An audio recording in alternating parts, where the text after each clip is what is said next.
Mesdames et messieurs, bonjour. Ici Suzanne Nantel, mairesse de la ville. Alors, je vous souhaite la bienvenue en ce début d'octobre à cette émission de Berthierville vous informe, diffusée à l'antenne de CTRB, émission traitant de vos affaires municipales et vous permettant d'être informé des décisions qui ont été prises lors de la dernière séance publique du 5 octobre par votre conseil municipal. Je voudrais avant tout faire un retour sur certains événements du mois de septembre, en commençant tout d'abord par vous rappeler que la direction de la santé publique a déclaré par voie de communiqué le 24 septembre dernier la fin de l'éclosion de légionellose à Berthierville et aussi du fait qu'elle ne pouvait confirmer quel taux de refroidissement à l'eau de la ville serait à l'origine de cette propagation. Une situation qui prend fin finalement avec les impacts malheureux qu'elle a engendrés. Dans un autre ordre d'idée maintenant, la dernière activité des festivités du 150e d'incorporation de la ville s'est tenue le 25 septembre dernier par une veillée à la lanterne à laquelle une cinquantaine de personnes ont assisté et qui nous a permis de découvrir un peu plus notre histoire berthelaise. Quant à l'exposition de photos relatant les 150 dernières années de notre histoire, la bibliothèque. Elle prend fin cette semaine et dans les prochains jours, les photos seront rapatriées ici à l'Hôtel de Ville. Je rappelle aussi aux citoyens de Berthierville qu'ils peuvent toujours se procurer gratuitement la revue souvenir de ce 150e ici à l'Hôtel de Ville ou encore à la bibliothèque municipale. Parlant d'activité, à la mi-septembre s'est tenue la finale régionale de soccer de la région de la Naudière sur notre terrain de soccer ici à Berthierville. Plus de 40 villes y étaient représentées et j'en profite pour féliciter toutes les équipes qui y ont participé. Une autre activité qui a connu du succès, celle des portes ouvertes pour souligner les 35 ans du CABA, qui pour cette occasion avait été autorisé par la ville à installer des kiosques sur la rue de Champlain pour toute la journée. Plus de 400 personnes y ont circulé. Le 26 septembre dernier aussi, s'est tenue au parc Sainte-Geneviève la course Défi Moi pour toi avec l'équipe de Chantal Lacroix visant à recueillir des fonds pour les maladies infantiles. Un autre succès car une centaine d'enfants ont participé avec moi à la course de 1 km prévue lors du passage des coureurs qui, eux, parcouraient en relais Montréal-Québec. Une activité qui, selon les organisateurs, sera de retour en 2016. En ce qui a trait maintenant aux travaux du centre-ville, l'entrepreneur nous a informé, lors de la dernière rencontre de chantier, que l'échéancier final est maintenu au 28 octobre, mais que certains éléments tels le mobilier urbain et les lampadaires pouvaient occasionner un échéancier supplémentaire en raison de leur délai de livraison. Toujours en termes de travaux, ceux de la rue John F. Kennedy qui ont débuté il y a quelques jours et qui progressent. Ces travaux font partie d'un projet comprenant 3 rues, soit les rues John F. Kennedy, Melchior et Bellevue, qui doivent compléter l'ensemble de ce projet et qui devrait se finaliser d'ici 1 mois. Un autre rappel, celui concernant la collecte des ordures ménagères qui se fera à compter de cette semaine tous les lundis aux 2 semaines. Alors, la prochaine collecte se fera donc le 19 octobre. Quant à la collecte sélective, il n'y a aucun changement. Dernière information, vous avez certainement entendu ou lu récemment qu'à compter du 18 octobre prochain, il y aura des versements dans le fleuve Saint-Laurent des eaux usées provenant de la ville de Montréal dans le cadre de la construction d'une chute à neige près de l'autoroute Bonaventure. J'ai appris cette information, moi aussi, par les journaux vers la fin de la semaine dernière, car aucun avis ne nous est parvenu en ce sens. Comme je l'ai mentionné à une journaliste du Journal de Montréal vendredi, je trouve ce geste très regrettable, mais il faut reconnaître qu'il a obtenu l'aval du ministère de l'Environnement et celui de la Santé publique. Et qu'à ce titre, toutes ces opérations se devraient d'être bien contrôlées. La mairesse de la Pointe-de-l'Île, Mme Chantal Rouleau, membre responsable de ce dossier au comité exécutif de la Ville de Montréal, m'a rejointe en soirée vendredi pour m'assurer que Berthierville n'aurait pas à subir d'impact dans toute cette opération. Elle m'a aussi assuré de sa collaboration dans ce dossier et je lui ai évidemment fait part de mon mécontentement par rapport à la stratégie de communication intermunicipale inexistante dans ce projet. Je tiens pour ma part à assurer la population de Berthierville et des municipalités environnantes que nous serons très vigilants à compter du moment où cette opération sera effectuée. Et d'ailleurs, cette semaine, nous avons prévu des rencontres avec d'autres municipalités pour mettre en place certaines actions par rapport à tout ce dossier. À venir maintenant pour le mois d'octobre, 2 activités. Tout d'abord, le 16, la nuit des sans-abri, organisée par la table Alliance Dignité pour souligner la solidarité aux personnes démunies qui se tiendra à l'arrière de l'école Saint-Joseph à compter de 17 h. Le 24 octobre, soirée organisée par les Chevaliers de Colomb qui fêteront leur 70e anniversaire de fondation et où un banquet aura lieu à la polyvalente Pierre de Lestage. Alors revenons maintenant à la séance du 5 octobre et aux décisions prises par le Conseil. Tout d'abord, au niveau des ressources humaines, le Conseil a confirmé le maintien de M. David Lavallée au poste de contremaître au service des travaux publics de la Ville, et ce, selon les termes et conditions stipulés au contrat d'engagement d'une durée indéterminée, signé entre les parties en date du 28 avril dernier, et d'une recommandation émise par le directeur général et greffier, confirmant ainsi la fin de sa période de probation. Une autre résolution visait l'imposition d'une mesure disciplinaire à l'employé numéro 40-0010, suite à la recommandation contenue dans un rapport soumis par le directeur général et greffier, mesure disciplinaire se traduisant par une suspension sans solde de 5 jours à être déterminée par le directeur général et greffier et dont copie sera versée au dossier de l'employé concerné.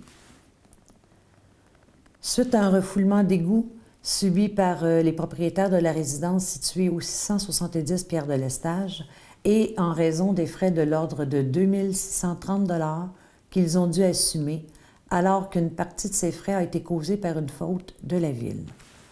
Puisqu'il est dans l'intérêt de la Ville de Berthierville de régler ce dossier à l'amiable et hors cours, il a donc été résolu de verser aux 10 propriétaires une somme de 1 300 $ en règlement de ce litige.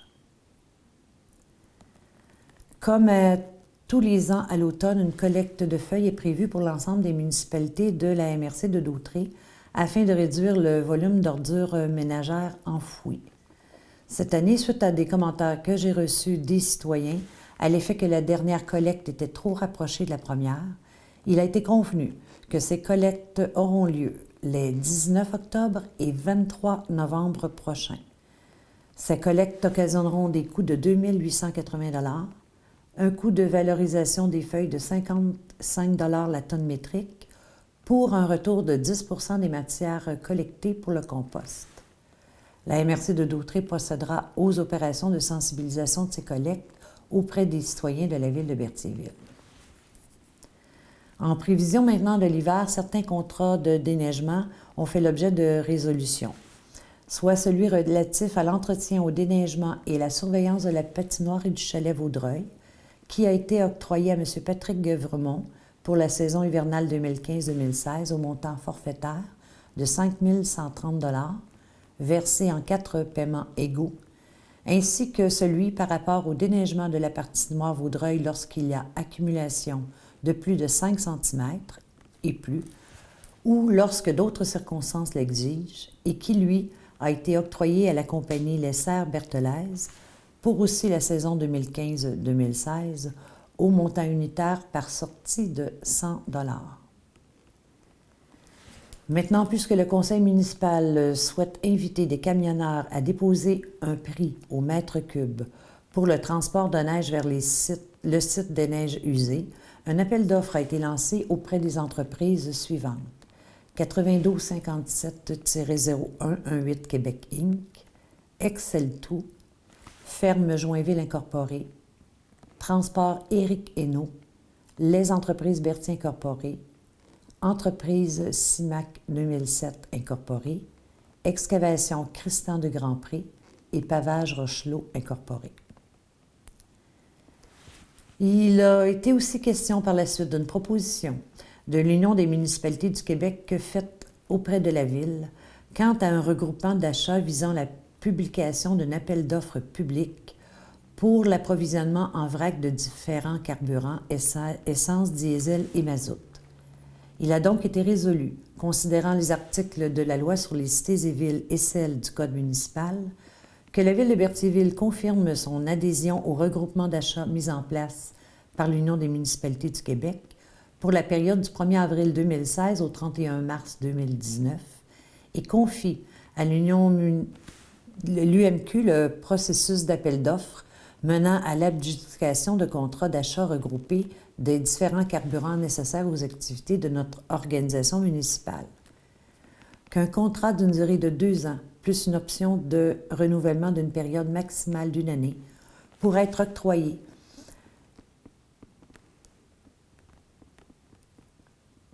selon les termes prévus au document d'appel d'offres et les lois applicables. Que la Ville de Berthierville confie à l'UMQ le pouvoir de bénéficier ou non de l'option de renouvellement prévue au contrat et de prendre la décision en son nom. Qu'elle s'engage à compléter pour l'UMQ dans les délais fixés la lettre de demande d'adhésion, la fiche technique d'inscription qu'elle lui fournira et qui visera à connaître les quantités annuelles de divers types de carburants dont elle prévoit avoir besoin, ainsi qu'à respecter les termes et conditions du dit contrat comme si elle l'avait contracté directement avec le fournisseur à qui le contrat sera adjugé. La Ville de Berthierville s'engage à payer à l'UMQ un frais de gestion basé sur les quantités de carburant requis par notre organisation municipale. En termes de sécurité maintenant, 2 résolutions concernant notre service incendie ont été adoptées. Une première visant d'assujettir la compétence de la Ville au service incendie de la MRC de Dautré, Berthierville ayant exercé son droit de retrait, et du fait que l'entente de la Régie intermunicipale de Berthier n'a pas été reconduite et que les procédures menant à sa dissolution sont engagées. Qu'elle prenne effet à compter de la date de dissolution de la Régie intermunicipale de Berthier et l'attente de cette dernière de conclure une entente intérimaire avec la MRC de Dautré, prenant effet le 1er janvier 2016 et se terminant à la date de dissolution de la Régie intermunicipale de Berthier, pour convenir que le service incendie de la MRC de Dautré fournisse le service de protection contre l'incendie et l'organisation de secours sur le territoire de la Ville de Berthierville et que les coûts relatifs à cette entente soient répartis en fonction de la richesse foncière uniformisée des municipalités parties à la dite entente et celle du service incendie de la MRC. Dans le même ordre d'idées, considérant ce qui précède et qu'au sein de la MRC de Dautré, il existe un comité de sécurité incendie sur lequel un représentant de la Ville de Berthier doit être nommé, il a été convenu par résolution de me nommer sur le dit comité ainsi que M. le conseiller Denis Perrault à titre de substitut. Vous comprendrez donc que plus tard en Affaires nouvelles, je vous ferai part d'une résolution concernant l'adoption du budget de la Régie intermunicipale. Il a été résolu par la suite d'autoriser un processus d'appel d'offres par voie d'invitation auprès des fournisseurs suivants. Scadalliance, John Meunier Incorporé et Avensis pour la fourniture des enregistreurs de débordement pour les stations de pompage, en raison de l'entrée en vigueur des nouvelles prescriptions du règlement sur les ouvrages municipaux d'assainissement des eaux usées, qui a été mis de l'avant par le ministère du Développement durable, de l'Environnement et de lutte contre les changements climatiques, visant la nouvelle obligation à l'effet que l'exploitant d'un ouvrage municipal d'assainissement des eaux usées doit répertorier tous les débordements d'eau usée qui se produisent aux stations de pompage, et ce, à l'aide d'un appareil permettant d'enregistrer leur fréquence, le moment où ils se produisent et leur durée cumulée quotidienne. Cette résolution fait suite à la recommandation émise par la firme Aquatec énumérant les fournisseurs de ce type d'équipement. En considérant maintenant la volonté de la compagnie 9329-3199 Québec Inc. d'exploiter le restaurant de l'Aréna Joanie Rochette, le conseil municipal accepte de signer un bail de location du restaurant si à l'intérieur de l'Aréna Joanie Rochette avec la dite compagnie. Ce bail est consenti pour la période du 5 octobre 2015 au 30 juin 2018 selon les termes suivants. Donc, du 5 octobre 2015 au 30 juin 2016, un loyer annuel de 5 207,40 payable en 8 versements, le premier jour des mois de octobre jusqu'à mai 2016. Du 1er juillet 2016 au 30 juin 2017 pour un loyer annuel de 5 975,48 payable en 9 versements, le premier jour des mois de septembre jusqu'à mai 2017. Du 1er juillet 2017 au 30 juin 2018 pour un loyer annuel de 6 094,95, toujours payable en 9 versements, le premier jour des mois de septembre jusqu'à mai 2018. Que les heures d'ouverture du restaurant sont telles que stipulées au bail actuel, à l'exception des heures d'opération utilisées par le réseau scolaire. Lors de cette période, la compagnie 9329-3199 Québec Inc. aura le loisir de conserver son restaurant fermé, si tel est son désir.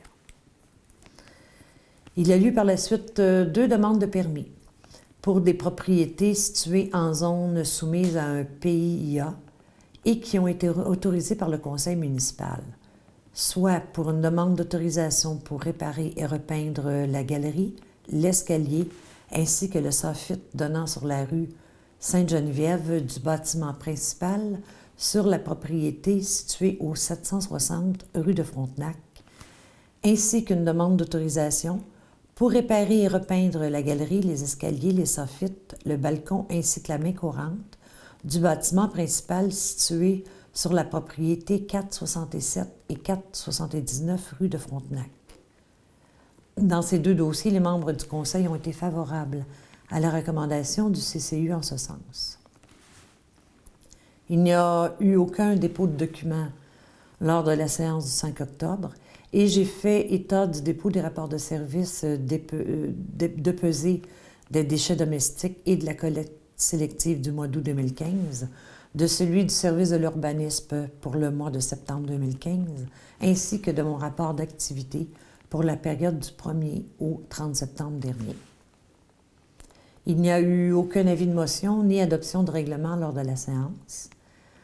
En affaires nouvelles, 6 dossiers ont été apportés, soit tout d'abord en planification à la fourniture de services reliés à l'entretien de nos espaces verts que le conseil municipal souhaite confier au secteur privé et par lesquels un appel d'offres par voie d'invitation a été lancé auprès de les terrasses multipaysages incorporées, de Dauphin Multiservices et de Excelto enregistré.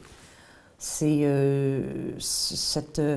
appel d'offres s'inscrit dans le cadre d'une planification pour, évidemment, l'entretien de nos espaces verts l'an prochain. Par la suite, résolution pour notre adhésion au regroupement d'achats en commun, d'assurance responsabilité pénale en matière de santé et sécurité auprès de l'Union des municipalités du Québec, et ce, conformément à la loi sur les cités et villes et au code municipal. Comme je l'ai mentionné tout à l'heure, l'adoption du budget de la Régie intermunicipale de Berthier pour l'exercice financier 2016 au montant de 538 535, la quote-part de la ville de Berthierville étant établie à 234 176, soit 44,7 % du budget total, et ce, toujours dans l'attente d'assujettir la compétence de la Ville au service incendie de la MRC de Dautré.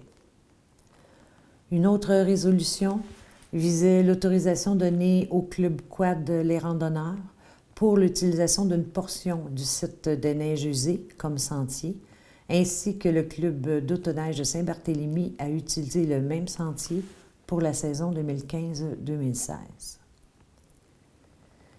Il a aussi été résolu, faisant suite à une demande de commandite provenant de les productions du Vieux-Berthier, organisme à but non lucratif, de leur accorder une commandite au montant de 200 $ pour la tenue du bal des zombies qui se tiendra le samedi 31 octobre 2015 dans le cadre de l'Halloween à Berthierville et en respect des objectifs de la politique de dons et commandites aux organismes à but non lucratif en vigueur à la ville de Berthierville et en regard de cette demande. La dernière résolution de cette séance concernait l'acceptation d'une proposition de service et d'honoraires professionnels auprès de la firme Baudouin-Urens pour une dépense n'excédant pas 13 085 $ pour corriger rapidement une situation possible de fuite importante d'un filtre à l'usine de filtration. Et voilà qui complète les décisions dont il a été question lors de la séance du 5 octobre dernier. À nouveau, je vous invite pour revoir cette émission à consulter le site web de la Ville sur lequel elle sera rediffusée ainsi que toutes les séances précédentes. Alors, encore une fois, merci d'avoir été à l'écoute. Je vous retrouve en novembre prochain. Merci, au plaisir.